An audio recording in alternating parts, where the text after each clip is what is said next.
Mr. Speaker, I draw attention to the human right to have water, to sustain ourselves.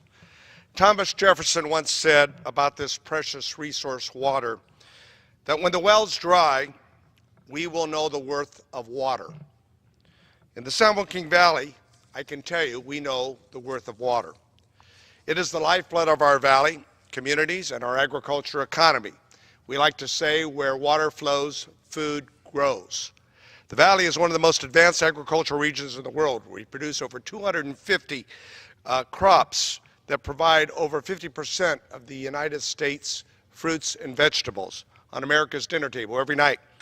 The bounty of nature of food that we produce is coaxed out of the ground by some of the hardest working people you ever meet, farmers and farm workers.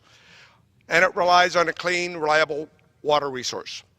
And America's food supply, make no mistake about it, is a national security issue. I've spent decades working for common sense, short and long-term solutions to address California's broken water system. When I served in the California legislature, I carried multiple bonds that were passed that provided over $2 billion for crucial water projects. And while in Congress, I've advanced legislation that have improved water supplies and funding for projects in many different ways. The North Valley Regional Recycle Program, which helps irrigate over 44,000 acres in western Merced and Stanislaus counties, local and recycled water. The San Luis Delta Mendota Intertie Project, which brings up to over 35,000 acre feet of water annually to most of our rural valley communities, to advance efforts that are so important, that make a difference. In addition, that doesn't include the success of the WIN Act, bipartisan legislation which I helped lead through 4 years of tough negotiations. It became law in 2016.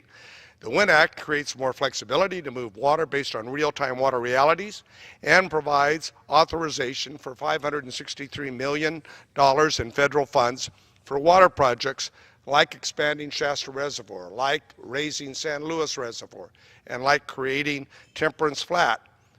Just this month, legislation I introduced allows local water districts to improve the efficiency of dams that pass the House. I call on the Senate to move this bill to the President's desk. In the Valley, this would allow the Merced Irrigation District to advance a project to raise a spillway at New Exchequer Dam. This would increase supply of water over 56,000 acre feet of water, much needed.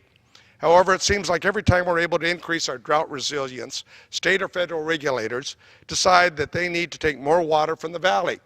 It's wrong and it's unfair. The most recent attempt to repurpose the valley water supplies came earlier this month by the California State Water Board.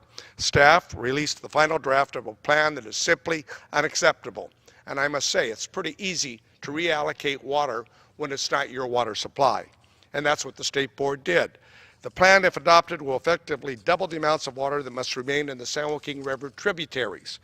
This will force thousands of acres of farmland out of production, ravaging communities across the valley and weakening America's food security and its supply. The board staff claims these changes are necessary to prevent total collapse of the fisheries in the Delta. But this plan will not save fish, sadly. It does not address the other problems facing the fisheries, namely rising water temperatures, lack of food, habitat, and increased predators, none of which have anything to do with the water flows. This plan is in direct conflict with another California law that mandates what we must use our groundwater more sustainably, which it must be done. We must come into balance. However, it's impossible to use groundwater sustainability when we must pump groundwater to replace the surface water that is being taken away. These actions are in conflict. It doesn't make any sense. Our agriculture economy is showing tremendous innovation, growing twice as much food on a fraction of the water that we used to receive. But we have reached a tipping point, a point where the taking of the resource outstrips our ability to innovate.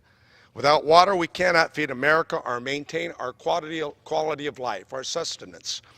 Our valley, our nation, need long-term solutions that provides for reliable sources of safe drinking water, water for our agricultural industries, as well as for our cities. We in the valley, the San Joaquin Valley, will continue to fight for water we need to grow America's food. Because in the valley, we know the worth of water. We know it when the well runs dry, as President Thomas Jefferson said. So, in conclusion, we must work together in California to fix our broken water system for the long-term benefits of America's food supply. I yield back the balance of my time. Gentleman yields back. The